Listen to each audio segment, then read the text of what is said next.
आदिया सुतसिका अध्याय 3 वचन 4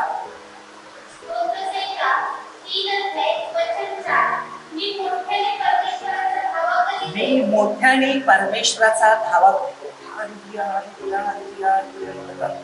स्तुती करत राहा. जेव्हा तुम्ही मोठ्याने धावा करणं आपली परमेश्वर त्या तो एक महान परमेश्वर आहे, शक्ती आणि शांती देणारा परमेश्वर. तुझं राज्य माझ्यावर दे. हीच प्रार्थना. तुझे राज्य पहिलं राज्य आणि या जगात जगाची राज्य जीव आहे, जिवंत आहे ते देवाचं राज्य आहे ना, मृत्यू नंतर आहे खरं राज्य. मेल्यानंतरचे स्वर्गात राज्य जे येईल ना, त्याला कधी अंत नाही म्हणत, कारण तो आत्मा आहे ना. आता जिथे तुझं धन आहे तिथे मन लागलं तर करणार. धन पैशाच्या मागे आहे. तुम्ही जर बघा आज दुनिया या जगामध्ये जास्त आहे, त्या चार जगाची माहिती यावं बरोबर. प्रभू येशूने योहान 6 अध्यायामध्ये नाशवंता नासाठी श्रम करता पित्याने जो निवड केले निश्चितता त्यासाठी श्रम करतो. ही जी नाशवंत आहे या आपल्या शरीरासाठी, पण सार्वकालिक जीवन आहे ते स्वर्गासाठी. आता योहान मध्ये 4:34 पासून वाचलं तर तुम्हाला कळेल त्यांनी काय शिकवलेलं आपल्याला. जेव्हा एका पापी स्त्री तिचं जीवन बदलायचं होतं, तिला 5 नवरे होते आणि त्या कुटुंबाची जी बीम होती तिथे आलेले दुपारच्या टायमाला, आणि येशू ख्रिस्त तिकडे जळ्याजवळ चालू थकला. फक्त ते बाई पाप करत त्याच्या बाजूने एक पुरुष होता. पण येशूने त्याच्याशी बोलला, मला पाणी देऊन. ती सांगितली तुम्ही एवढी लोक आहेत आणि आम्ही 100 लोक आहेत, आम्ही कशी पाणी तुम्हाला देऊ? आपला संबंध नाही त्यांच्याशी. येशूने त्याला सांगितलं मी जो पाणी देत तुला कधी तहान लागत नाही, परत इथे येणं भाग नाही. जो आध्यात्मिक पाणी तिचं जीवन परिवर्तनाचं पाणी. तर तिच्यामध्ये कोण होता? जेव्हा 44 छोटा आत्मा. तुमच्यात छोटा आत्मा असले तर तुमच्याकडे भावनांना वासना वाढते. रोज जर आत्मा असला तर समजून घ्यायचं की आपल्या मागे सैतान आहे, आणि जर पवित्र आत्मा आला म्हणजे 10-20 मिनिट तो स्वच्छ आहे, तो तुमचं जीवन परिवर्तन करतो. आणि येशूने तिला शिकवायला सुरुवात केली आणि त्याने 10व्या वचनामध्ये सांगितले मला परत इकडे येणं भाग पडू नये असं मला शिकवलं. तुझ्या जवळ जो आहे तो कोण? नवरा नाही. तरी बोललीस 5 नवरे. ज्या वेळेला तिने पाप जेव्हा कबूल केली, संदेश आहेत का? तिचं जीवन बदललं. येशू भेटल्याबरोबर खूपच बदललं. पाप सोडलं, टाकली घागरनं धाव मारून त्या शंभरामध्ये, आणि त्या शंभरोना गावामध्ये शहरामध्ये तिचे उदाहरण त्या एरियात तिने येशू विषयीची माहिती दिली आणि माझं जीवन बदललं. ते पाप करणाऱ्या लोकांचं मन बदलून आले. मी आता बदलले, मी आता पाप करणार नाही, मी आता पवित्र जीवन जगलेलं आहे. मी जे पाप करत होते ते सोडलं. आता माझ्या मागे पुढे येऊ नका, कारण मला मशिया मिळालेला. तू विचारलं कोण आहे तो? प्रभू येशू त्या शंभरोनामध्ये, अख्ख्या शंभरोना लोकांनी त्या एका स्त्रीच्या मन परिवर्तनाद्वारे अख्खा शंभरोनी लोकांनी काय करते? विश्वास. एक मनुष्य येशूचा एका गावाचं आणि एखाद्या पापी व्यक्तीचं जीवन परिवर्तन करतो, त्या गावातले लोक बदलले जातात. त्या वागण्याने हा मनुष्य एवढा पापी बदलला कसा आहे? मध्ये 5 वेळा तुमची जी सत्कर्म आहेत ना, त्याच्यातून मन परिवर्तन झालं. आणि 19 चक्राई नावाचा मनुष्य आहे. या माणसाचं प्रभू येशूने मन कसं बदललं? लोकांकडून लुटून घेणारा, पैसे उत्पन्न करणारा आणि स्वतः बदलला. शास्त्री पुरुष तिकडे आहेत, पापी लोकांच्या घरी उतरलाय तुम्ही लोक. पापी लोकांच्या, पापी लोकांसाठीच आलेला होता, पवित्र लोकांसाठी. तर त्यांनी निर्णय घेतले. आला प्रभूला त्याने सांगितलं, प्रभू बघा, ज्याचं मी घेतले मी 4 पट पडते. नंतर सांगते माझं अर्ध द्रव्य आहे, अर्ध मी गरीबाला देऊ. मी येशूने बघितलं, लोक ह्याला निंदा करतात, छेडतात, पापी आहे, वो असा आहे.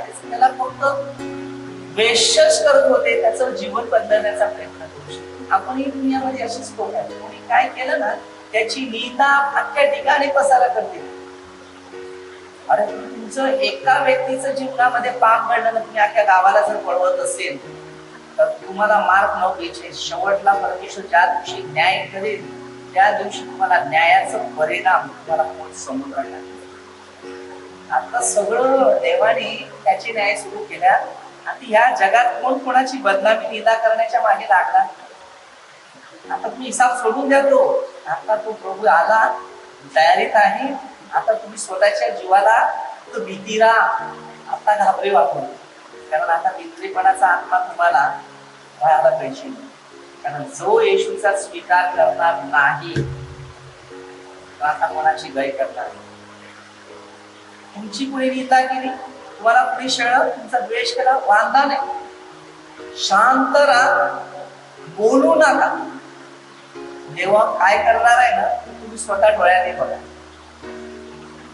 स्वतः आपला परमेश्वर काय करतो ना, बोलायला जायचं. मी माझ्या जीवनामध्ये अनेक अनुभव घेतले.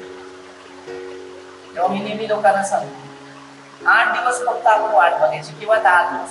बायबलमध्ये जास्त माणसाला फक्त 10 दिवस. किती? 10 दिवस. सैतान आपल्याला तो 10 दिवस पर्यंत हाल अपेष्ट करेल, त्यानंतर नाही. त्याचे दिवस तेवढेच आहे, पण परमेश्वरचे दिवस युगाने युग आहे. प्रकटीकरण जर वाचलं तुम्ही, तुम्हाला कळेल आत्मा मंडळाचं काय असतं. आपल्याला शिकायचं. मग आपण लोकांच्या शिकवण्याकडे लक्ष नाही द्यायचं, तर तुम्ही देवाच्या वचनाकडे लक्ष द्यायचं. आणि जिथे देवाचं वचन आहे तिथे तुमचं जीवन तुम्हाला नवीन मिळणार.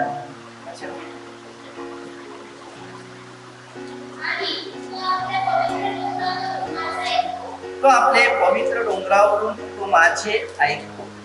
आता तुम्ही विचार करा, जर आपल्याला प्रभू येशूने दिलेल्या ज्या गोष्टी आहेत त्या गोष्टी तुम्हाला घ्यायच्या आहेत, म्हणून तू काय सांगतो, तो आपल्या पवित्र डोंगरावरून तो आपलं ऐकतो. आता आपल्याला पवित्र डोंगरावरून जर आपलं ऐकते तर आपल्याला परमेश्वराचं वचन घ्यायचं आहे.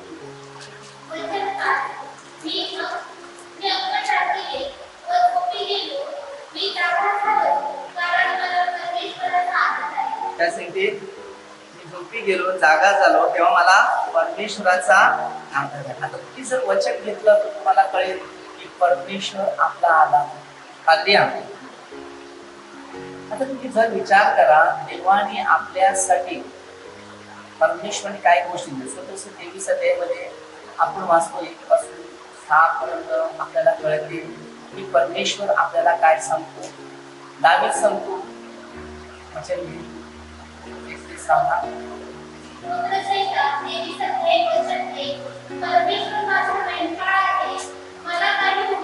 परमेश्वर माझा मेंढपाळ, मला काही उणे पडणार नाही.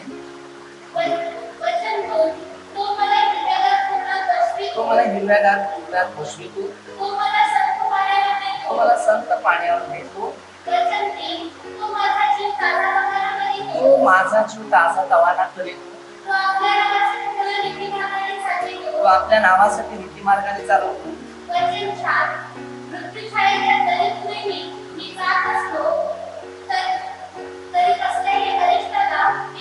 आता जरी मरणामध्ये चाललेला आहे तरी कसल्या अरिष्टाला भिणार नाही. आधी अरिष्ट आलेले आहे ना, आता लोक मूर्खशाळेच्या दरीतून चाललेले आहेत तरी कसल्या अरिष्टाला मी भिणार नाही. आता लोक सगळं त्याच्यात चाललेलं.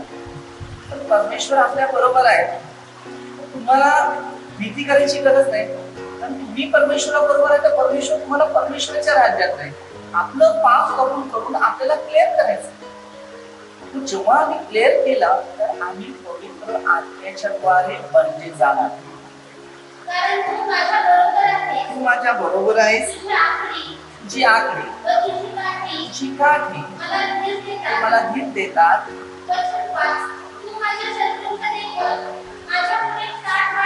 माझ्या शत्रूच्या देखत ताट वाटतो. शत्रू आहे ना त्यापुढे जेवण आपल्याला देव देतो. आता आपले शत्रू आहेत पण प्रभू त्यांच्या समोर आपल्याला ताट देतो, आपल्याला खायला प्यायला देतो. शत्रूच्या देखत त्यांचं तू माझ्या डोक्याला तेलाचा अभिषेक करतोस. माझे पात्र काठोकाठ भरून वाहत आहे.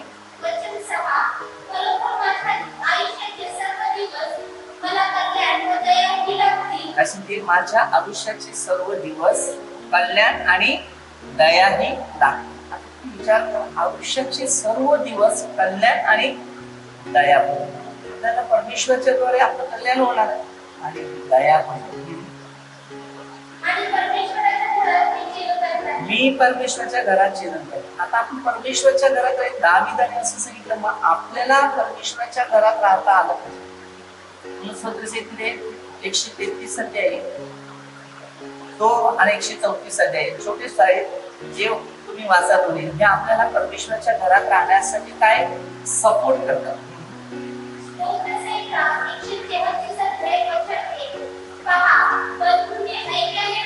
बंधूने ऐक्याने राहावे एवढे चांगले ते मनोरम आहे. एक ऐक्याने, आज ऐक्याने नाही ना सगळीकडे बंधू भाव झाला, सगळा वादी झाला. आज आपले जीवन कुठे आहे. जेवणाच्या पहिल्यापर्यंत 3रा अध्याय मध्ये जो बंधूचा द्वेष करतो त्याला नरकाचा अग्नी जावं. आज आपल्याला जीवनात शिकायचं आहे. जो बंधू गरजवंत आहे 13 पहिल्यापर्यंत 13 जो बंधू गरजवंत आहे त्यांना मदत देतो, तेव्हा आपल्याला परमेश्वर त्याचं प्रतिफळ देत असते. म्हणून आपल्याला शिकायचं.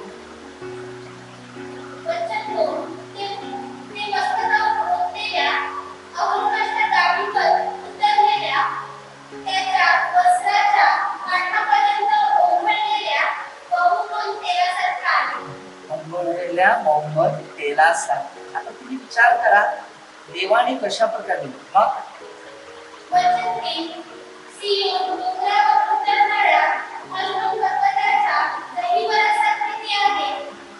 आज तुम्ही विचार करा की परमेश्वराने डोंगरा उतरणाऱ्या काय आहे जीवन. आज आपल्याला देवाच्या गोष्टीकडे लक्ष द्यायचं आहे. कशी त्यांची गत आहे.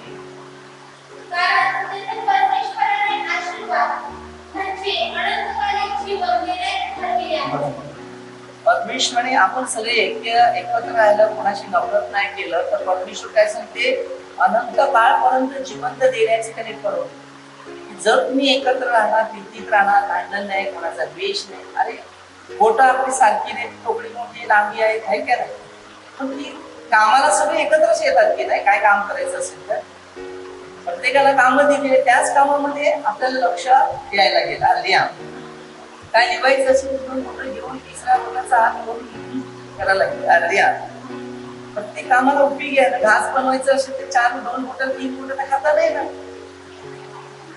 चमचा जर असला तर समजा अख्खा हात तरी पकडायला लागते. हातामध्ये दिसतं असे 3-4 बोटं सोडून नाही होत.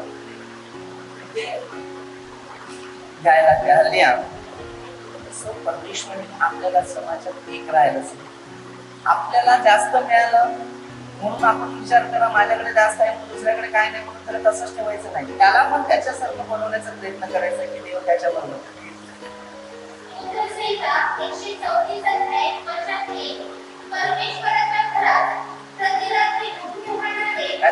परमेश्वराच्या घरात प्रति रात्र उभे राहणारे धन्य. आता तुम्ही परमेश्वराच्या घरात राहतात ना, मला धन्य म्हणतो. राहायला देवाच्या घरामध्ये देवाची स्तुती गौरव करत राहिला त्यांना त्याच वेळा त्या वेळा देव आपल्याला ठेवतो. सगळ्यांना बाहेर नाही बोलू शकतो. म्हणून आपण राहणार आहे, त्यामुळे आपल्याला देवाच्या घरामध्ये, या घरात आपल्याला राहण्याची संधी देवाने दिली. परमेश्वराचे सर्व सेवक हो, परमेश्वराचे सर्व सेवक हो, तुम्ही परमेश्वराचा धन्यवाद करा. तुम्ही परमेश्वराचा धन्यवाद करा. वचन घेऊन पवित्र स्थानाकडे वळून आपले भाऊ उभारा काय सांगते? पवित्र स्थानाकडे वळून आपली भाऊ उभारा आणि परमेश्वराचा धन्यवाद करा. आणि परमेश्वराचा धन्यवाद करा. वचन की आकाश व पृथ्वी यांचा निर्माण करता परमेश्वर सियोनीतून तुला आशीर्वाद देवो. आकाश आणि पृथ्वी यांचा निर्माण करता तुम्हाला सियोनातून आशीर्वाद देतो. विचार करा, आकाश आणि पृथ्वीचा निर्माण करा. आणि जे देव नाही त्यांचे आपले आशीर्वाद सगळे बंद झाले. जो तिथून देतो आशीर्वाद, स्वतःची 118:26 वचन मध्ये दिले, परमेश्वराच्या घरातून आम्ही तुम्हाला आशीर्वाद. परमेश्वरचं घर आहे, त्याच्यातून तुम्हाला आशीर्वाद. परमेश्वर मला वचनाने आशीर्वाद मला हात मार, तुला उत्तर दे, ठाऊक अशा मोठ्या गोष्टी तुला सांगितल्या. ठाऊक अशा मोठ्या ग्रंथ गोष्टी मी तुला सांगितलं. येशूला हात मारला. येशू आपल्याला या प्रश्नाचं उत्तर देतो. आपल्याला म्हणजे सांग, मागण्या अगोदर परमेश्वर म्हणजे सांगते, राज्य नीती नको हे मिळवलं. जे राज्यासाठी तडपत असतील, येशू ख्रिस्ताचं राज्य म्हणजे स्वर्गीय राज्य. तुझे राज्य आम्हाला, आम्ही तोंडाने बोलतो त्याचं राज्य हवं, पण इकडे आल्यावर आमचं राज्य पृथ्वीवरचं राज्य जे आहे ते सैतानाचं नव्हतं, स्वर्गाचं राज्य आहे ते येशू ख्रिस्त. पृथ्वीवर ते 6:9 पासून पृथ्वीवर आपल्यासाठी संपत्ती साठवूच नाही. संपत्ती आली तर गोर गरीब गरजवंत लोकांना द्या. आता एस्तेर 9:22 मध्ये हे शेवटच्या काळात ते सुरू झाले. आता एकमेकांना भेटी देण्याची, गोरगरिबांना दान करण्याची वेळ आली. ही संधी आली लोकांना. आता हीच ही संधी तुम्ही करत राहणार, तुम्हाला स्वर्गात जमा होईल. हे स्वर्गात जमा होत, पृथ्वीवर जमा करी तो गेला कामात. दूध 16 दे बघितलं, श्रीमंत माणसाने खाल्लं पिलं, आत्मा काढून घेतला, मेला, गेला स्वर्गामध्ये. ते 19:23 पासून एक श्रीमंताला स्वर्गाच्या राज्यात जाणं, उंटाला सुईच्या नाण्यात जाणं शिकायचं. मग मित्रांनी काय सांगितलं, आम्ही सगळं सोडलं तर मला काय मिळेल. अरे जीवनात काय आपल्याजवळ? 5वा अध्याय वाचा. 1 पासून काय दिले, हन्ननला आणि सफीरा होते. या सफीराद्वारे या जीवनामध्ये दोघांमध्ये काय झालं?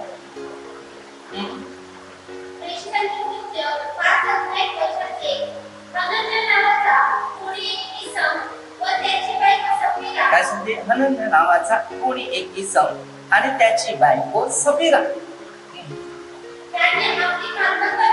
यांनी आपली मालमत्ता विकली. आलेल्या किमतीतून काही भाग बायकोच्या सांगण्याप्रमाणे मागितलं. आज सगळे ठिकाणी तसंच आहे.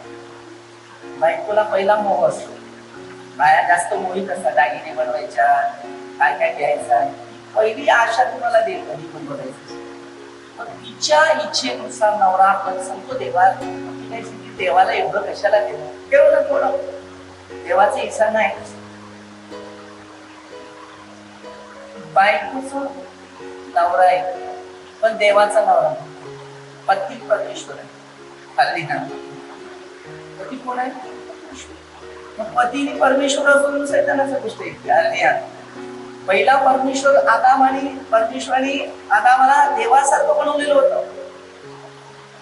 1:27 मध्ये दिले, आपला पती रूपाचा सेम देवासारखा. देवासारखा ते मध्ये पास होता तेव्हा 10 देव असतील, ज्याला देवाचं वचन प्राप्त त्याला देव म्हटलं. तू देवासारखा बनतो मध्ये पास होता. तुमची सत्कर्म परमेश्वर ते देवासारखे बनतात. देवासारखे बनले. पेत्राची सावली बाहेर जायची तर झाड फडाफड पडायचं. तेव्हा 14:12 माझ्या विश्वासात माझ्यापेक्षा साठी मोठी चमत्कार करतो. देवासारखे बनतात. तेव्हा 15:4-7 आज प्रत्येकानं देवासारखं बनायचं, पण देवासारखे बनत नाही. सैतानासारखे सगळे खोटं बोलण्याचं काम करायला शिकवणार एक स्त्री असते. म्हणून सावध राहा. स्त्रीच्या वागण्यावरून आपल्या पतीच्या गोष्टी किती मागात पडल्या आणि तिच्या पण जीवनात मागात. आता पेत्र त्याला विचारते, आता आम्ही लोक प्रार्थनेचे आहे आणि आम्हाला काही लोक कोकणीचं बोलतो, आम्हाला कुठल्या आपण ते पाणी पण कोणाकडे घेत नाही आणि कोणाकडे बांधण्याची अपेक्षा करत नाही. दान करा ना करा, ज्याला स्वर्गात जायचं तो जाईल, नाही तर आपण त्या दानाची अपेक्षा नाही आणि विचार पण नाही कधी करत. कारण माझा येशूने माझ्या जर स्वर्गात भरपूर दिलेलं आहे. त्याने मला सांगितलं मी आकाश कपाट आज माझ्यासाठी आहे, मला कोणत्या गोष्टीची कमी नाही, बरोबर पाहिजे त्या टायमाला येते सगळ्या गोष्टी. मी आहे त्यात समाधान. भगवान कसं सांगू होता, आपापल्या पगारात तृप्त व्हा, जेवढा पगार आहे त्याच्यातच चाला, समाधान होतं. धन संपत्तीची लालच आणि मोह मनुष्याचं जीवन कमजोर करतो. आता हे एचिकेल मध्ये 6:19 मध्ये लोकांना सोने आणि रुपये ह्याच्याने बचाव करता आला नाही आणि लोक फेकून दिले पैसे. मग आनंद सफीरा यांच्याकडे पैसे होते, ते दोघांचे पैसे गेले कुठे बघूया जरा.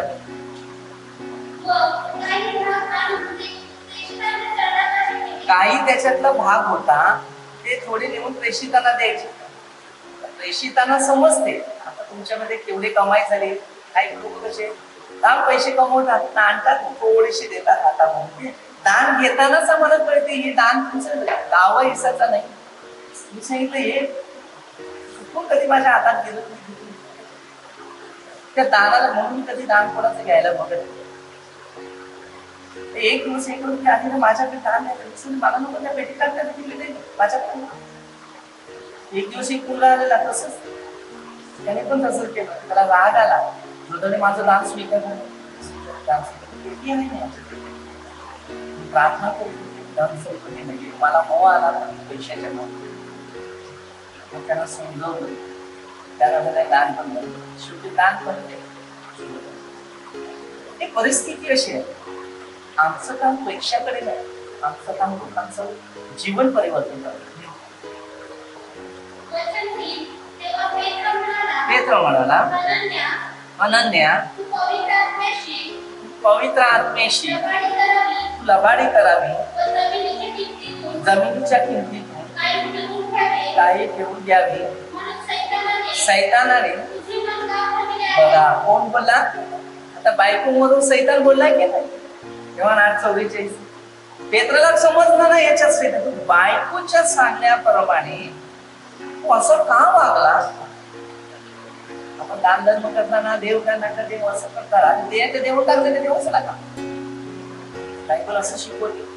दुसऱ्या प्रकारे 9:6 पासून तुमचं वचन वाचलं तुम्हाला सगळं कळेल त्याच्यात. पण आता हा वचन घ्या.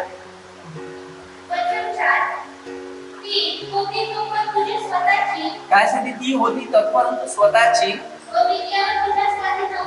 विकल्यावर तुझ्या स्वाधीन होती का हे करण्याचे आपल्या मनात तू का आणते. तू मनुष्याची नव्हे देवाशी लबाडी. विचार करा, देवाशी लबाडी करू नका. म्हणून आज सगळ्यांना देवाशी लबाडी केली म्हणून सगळे धंदे पुष्कळ झाले. देवाशी लबाडी करायचं नाही, देवाचा हिस्साच काढायचा. देवाचं कैसर, सरकारचा आहे ते सरकारला भरा आणि देवाचं आहे ते देवाला भरा. बाकी पुस्तक दोन्ही प्रकारे आहेत. आज जर बघितलं सरकार आणि नोटबंदी बंद केली, केवढ्या लोकांना सत्य बनवण्याचा प्रयत्न केला पण ते समजले नाही. देवापलीकडे कोण नाही झालं. आता लोकांचे धंदे सगळे बंद झाले. बायबल मध्ये लिहिलेलं आहे की नाही, बायबल मध्ये लिहिलं आहे की नाही लिहिलेलं आहे.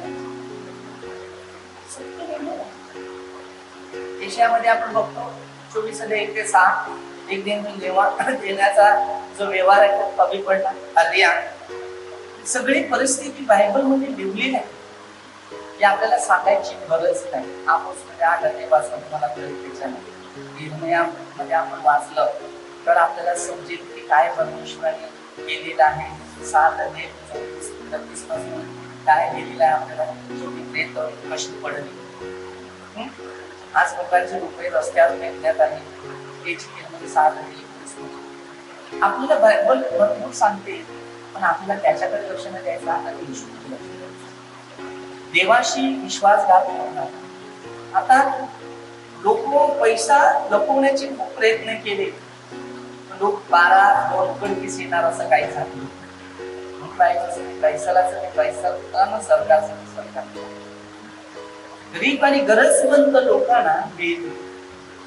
आता ज्या वेळेला तुम्ही बघा, मुले आहेत, पोलीस लोक आहेत, सरकारी दवाखाने आहेत, त्यांना भरपूर खर्च असतो. तो आपल्या लावायचा त्यांना दिला जाते आणि ते करण्यासाठी आपले रक्षक आहे त्यांच्यासाठी त्यांना सुखसुविधा दिल्या जातात. म्हणून परमेश्वरच्या मंदिरामध्ये पण दशावसाचा अर्पण तोच दिलेला आहे. कारण परमेश्वरच्या मंदिरातून गरीब गरजवंत लोकांना खाण्या पिण्याचं मदत होते. आज आपण बघा सगळीकडे बंद आहे, हर एक मंदिरातून कुठून काही खायला प्यायला नाही गेलं, पण आज आपल्या मंदिरातून जाणणाऱ्या लोकांना करत पोहोचवलं. हे देवाने आपल्याला लोकांना द्यायला सांगितलं. आपण आपल्यासाठी नाही दान करायचं. आज आम्ही जीवन जगतो, 4 दिवस कुठे गेलो प्रार्थनेला, ते बर्फात जेवण खातो करतात. तेच खायचं एक टायमाला, एक दिवस मी तीन टाइम म्हणजे 3 दिवसापर्यंत एक भाजी मी घालायला, ते 3 दिवस एकच भाजी खात राहिलेला सांगणार नाही. आणि ते बर्फात म्हणजे पूर्ण बर्फाचं ते हळूहळू जसं चटणी सारखं जेवण करून खाल्ले, तशी दिवस काढले. कारण आम्हाला माहिती त्याग केल्यावर तेवढे फायदे होते. आणि बर्फाचं खाणं सोपं नाही, थंड वस्तू खाणं हा कठीण. पण आम्ही जे काम दिलेलं आहे ते खाण्याकडे नाही, ते कार्याकडे. आता आम्ही विचार आमच्याकडे पैसा, आम्ही एकदम आहे शहरामध्ये जीवन जगत असतो. सगळं जोडीला जेवण खाणं बनवायचं, ताजं जेवण बनवलं, हे पाहिजे ते पाहिजे ते पाहिजे. जे आहे त्यात समाधान. देवाची सेवा करणाऱ्या लोकांनी ऐशारामाच्या लक्ष नाही द्यायचं. गुंतराचा नसतो देवाच्या राज्यात खाण्यापिणे महत्व, जो आनंद शांती आज मला पाहिजे तसं मी करू शकतो. जसं मला काय बनवायचं आहे, काय खायचं आहे, काय नाही, मला पाहिजे तसं करू शकतो. देवाने आपल्याला परमिशन तसं दिलं नाही. देवाशी विश्वासघात नाही करायचा. माणसाशी केला तुम्ही समजा ठीक आहे, माणसाचा पण नाही केला ते पापच, पण देवाशी नाही. आता या लोकांनी अनन्य समजून देवाशी विश्वासघात केला, दोघे मेले का नाही? मग त्याला जागा कुठे होती, त्याच्या बाजूलाच तुम्ही नेऊन काढलं घराच्या बाजूला. 3 तासात दोघे नवरा बायको. काय सांगते मग?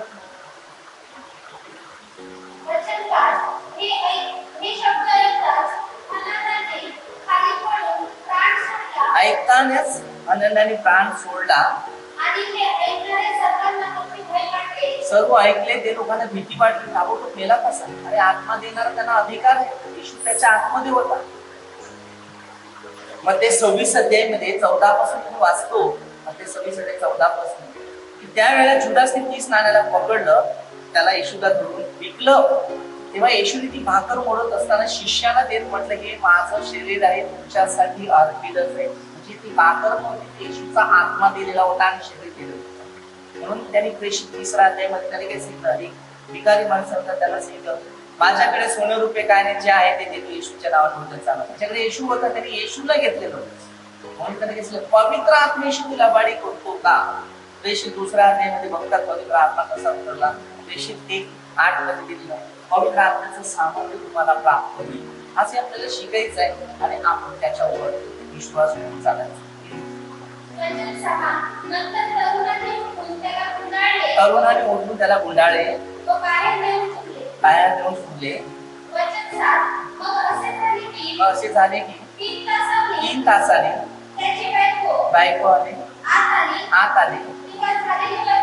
झालेले वर्तमान तिला समजले नव्हते. पेत्र तिला म्हणाला, मला सांग, एवढ्यालाच तुम्ही जमीन विकली का? तिने उत्तर दिले, एवढ्यालाच. ती खोटं बोलली. मग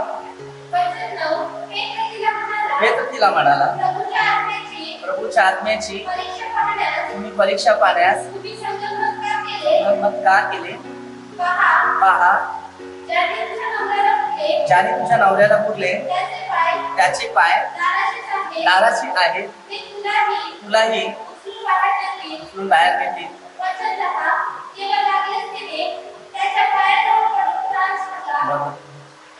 ताबडतोब दोघे गेले आणि प्राण सोडला आणि ते गाडणारे पण आले, बस थोडे दरवाजा समोरच उभे ते अंड्यात आम्ही गाडू तेवढ्यात ती पण आले, ती पण ते प्रभूच्या आत्म्याचं संगोपन.